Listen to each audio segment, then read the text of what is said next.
Fantasy from the Fairway, the weekend edition. How about that?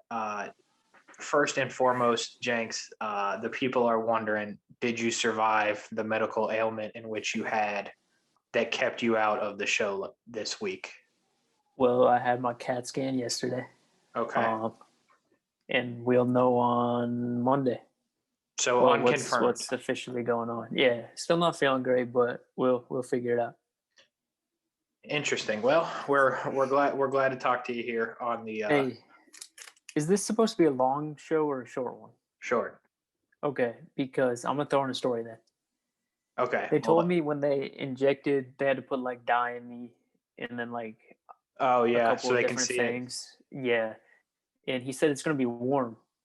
He put the iodine, like he started releasing it into my blood.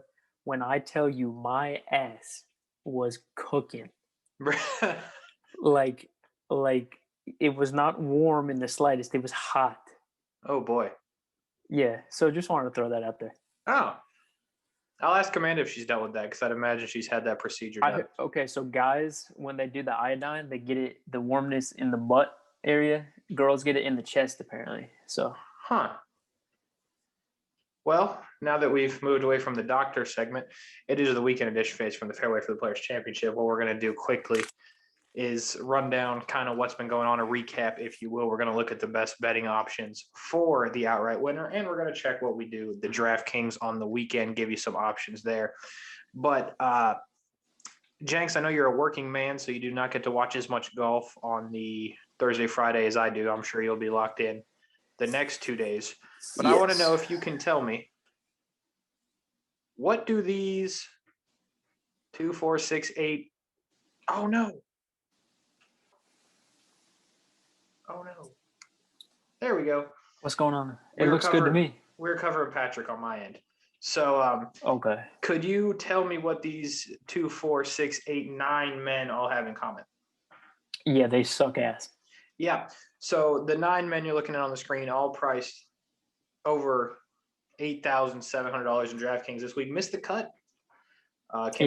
Missed the cut. Rory has already touched down back in his town of West Palm. He's no longer in the city. Who would have thought? Did you see Poulter's video from the lounge? Yeah. I thought that was great. Yeah, it was pretty good. Included our boy. We didn't put Poulter on here because he was like a $6,000 golfer. Right, we got Terrell on. We got Rory. We got Hovland. Is that Webb? Yeah, we got Webb. Oh, Webb missed? I didn't know. Yeah, he fell apart at the end. Scheffler missed. Finau, although made 4 birdies on the front 9 today, missed. Cantlay missed. Deck missed. Victor Hovland, the cheater, missed. You know what's funny about that though? Like, I saw on Arnold Palmer. Oh my goodness. DeChambeau had the ruling with the sprinkler on 17 or 16 or whatever, and it was off the green, and he lined up his ball, and people were like going crazy about that because apparently that like wasn't supposed to happen. Right. So I feel like we're all just cheating these days. More or less. You know, we're just all doing it. And by the way, I don't know if you heard this part, but his mom is who called him out on cheating. Hovland's mom? Yeah, she texted him and said, "You cheated." And then he reported it, which is why he got the 2-stroke penalty, resulting in him missing the cut. That's fat.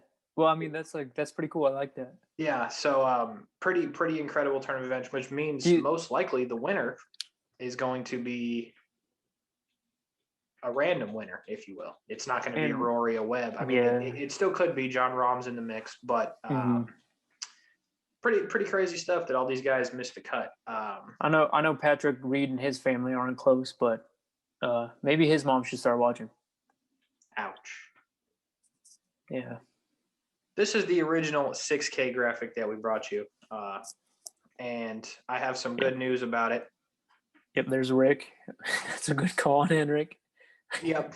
So Maverick, Henrik, Tom, and Ches, unfortunately, all missed the cut, so we were right on there. Danny Willett never got a chance. Unfortunately, he withdrew. Yeah. COVID. Which is how some of these dudes got in. When I saw Kazire for the first time, I had never been so confused. Yes. Kazire And replaced he's doing somebody. well. And somebody else replaced somebody that I forget who it was, but I was like, they were definitely not in the field.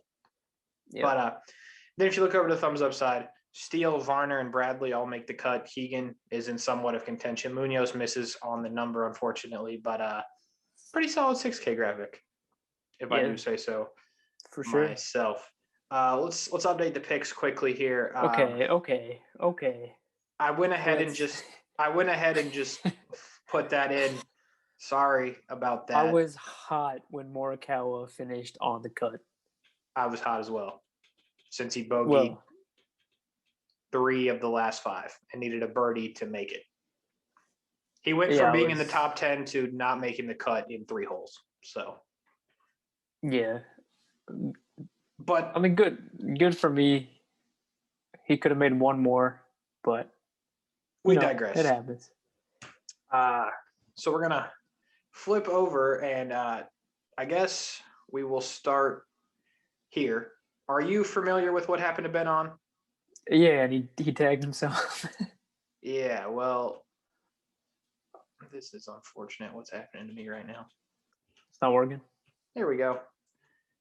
So these are my Twitter things. We will start here at the bottom. All right. Ben On himself. We all had bad days in our life, and we just have to learn to move on. That was a horrendous fucking tee shot on 17. So if for some reason you don't know, it's on a different. We'll get there.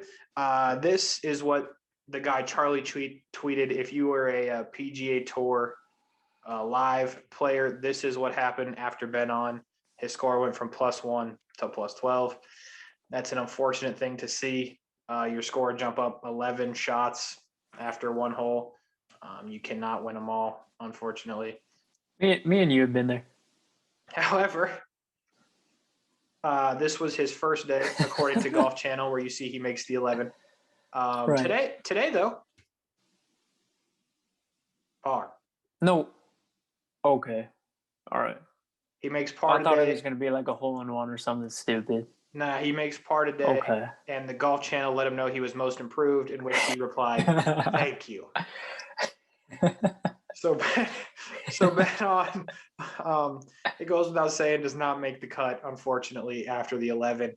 And the 6 he followed up with on 18. But rough go of it for Ben On. I also want to bring this to attention before we go into the fantasy aspect of the weekend.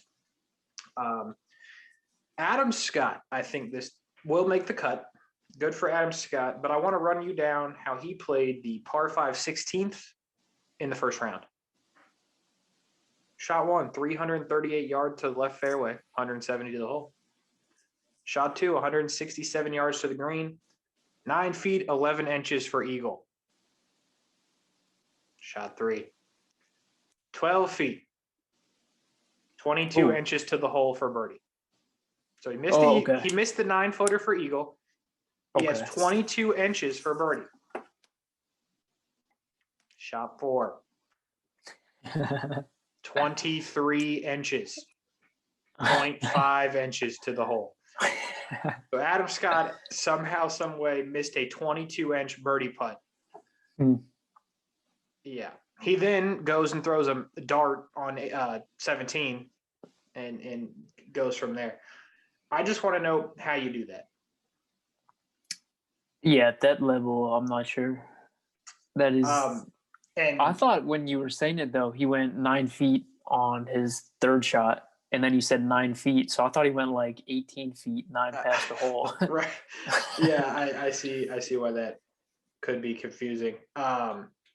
Another good one comes from our guy Jason Day on the same hole. He had 6 feet 3 inches for the bird. He missed. And here's the thing about Adam Scott that gets me up in arms. He then goes to 18. So he makes the par on after missing the eagle putt. He birdies 17 and goes to 18 and makes a 17-footer for birdie. Yeah. What a world. In other news, Tony Finau today had 3.8 feet for birdie and missed. So when you do stuff like that, it's almost not worth it that you make the cut. Yeah. Yeah. So that's I what also happened. saw my favorite tweet from Ben on was they showed like the whole 11 from 17, and it was like I think it was Golf Channel, and they said tag a friend who would get an 11 on 17 at Sawgrass, and he tagged himself. You gotta love it. That was my favorite one. You gotta love it. Let's go to the leaderboard before we check out the betting odds. So here's where we stand pretty much after day 2. You still got some guys on the course, but none of the leaders. Lee Westwood in the lead again. I told the people on the video that I cannot tell you to play Lee Westwood because it never goes well for me. But I said he was playable. Matthew Fitzpatrick is on his tail. Chris Kirk, who has good history here. Sergio. Denny McCarthy's back, apparently. Brian Harmon lurking. Of course, DeChambeau, Charlie. Shout out Doug Gim, man. Yeah. I wrote about Doug Gim on ProGolfNow.com. I talked about Doug Gim in the video. He's in 5th right? place, $6,200. Yeah. Doug Gim. I would love to see Doug Gim win. There's Patton. Gooch, I was 1 week early on. Fertelli's back. There's John Rahm at 14. Paul Casey, Jason Day, Zalatoris is in it. But so that's, your leaders and whatnot. Let's roll over to the betting odds. You see the outright leader right now is not the best odds to win. There's Bryson at the 3rd best odds. Rahm, they're all on your screen. Can you see those? Yeah. If you had to place some money right now on who's going to win the tournament, where do you place your money? Oh man. I don't like DeChambeau just because he won last week, Mm-hmm. and I don't think the odds are good enough. There's no value there, I don't think. Right. No. I mean, there is, but the odds of him going back to back are extremely unlikely. I mean, John Rahm's always a guy who can turn it on. Sung Jae's playing well. Honestly, we see Doug Gim and then Chris Kirk down there, which is just their names, of course, and they're not winners. So I don't know. I'm a long shot guy myself. Mm-hmm. Well, I'm leaning more towards the Rahm for like a kind of safer one, and I like Chris Kirk, to be honest. Yeah, I also like Rahm. I think plus 1,200 is. I know he's a couple shots back, but in no way, shape, or form is that ungettable. 5 shots back at the moment, but that will change on a dime. I think there's really good value in Brian Harmon at plus 2,200. Sure. Harmon's solid. He fit the course well. He's playing well. As you can see right now, he is only 3 shots back. And he shot a better round when the conditions were tougher. He put together a better round when conditions were tougher. I think there's value there. And I think you can't sleep on Sergio. Sergio's playing well right now. Plus 850. If it came down to Westwood, Fitzpatrick, Sergio, you definitely got to ride with Sergio, I would think. John Rahm's a little bit out there because he's farther down the leaderboard, but he can get there, and I think you have massive value on Brian Harmon. I like Denny McCarthy. I just don't think he can get it done. Yeah, I don't. Patton's interesting all the way down there. Yeah, I mean, if you have a lot of money, like just kind of sitting around, you want to make some bets. I mean, go for that. Yeah, I mean, Patton Kizzire is a winner, so he has that going for him. As we come back to the leaderboard, Patton Kizzire is 4 shots back at the moment, but 2 similar rounds, so he's not been way up and way down. I think Lee clearly is playing very well. He was leading on going into Sunday, Arnold Palmer. Mm-hmm. The cool thing to me about him, like just from hearing him talk and seeing his tweets and stuff, he's just having fun. Like, yeah, the second place finish didn't bother him at all. Like, he's having fun, and I don't know. Like, I feel like that kind of plays into some things. Like, he's just out there having a good time. Agreed. Agreed with that. So those are your odds as it sits right now. We think there's some value with Jean Rahm, Brian Harmon, potentially even a guy like Patton Kizzire. Sergio, we believe is at a good number.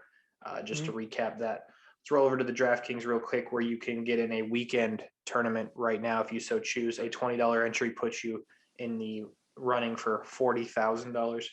$5 entry puts you in the running for $8,000, 8 for 10,000, and so on and so forth. But we'll click on this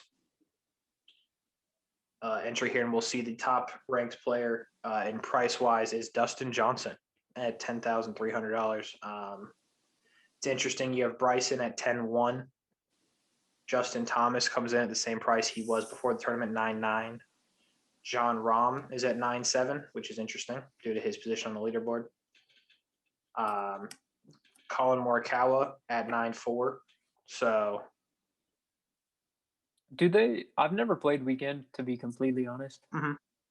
Is it like how many spots you move up or down, not like your finish, or no?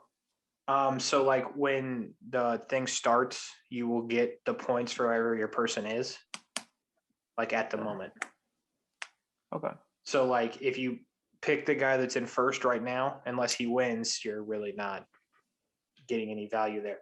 The best way to win weekend ones is definitely finding guys that are going to make birdies, even if they're not going to win the tournament. I mean, if you can find the winner, yes, but so you've got some interesting choices there. Not a lot of big money contests this weekend, but I think guys that have some value.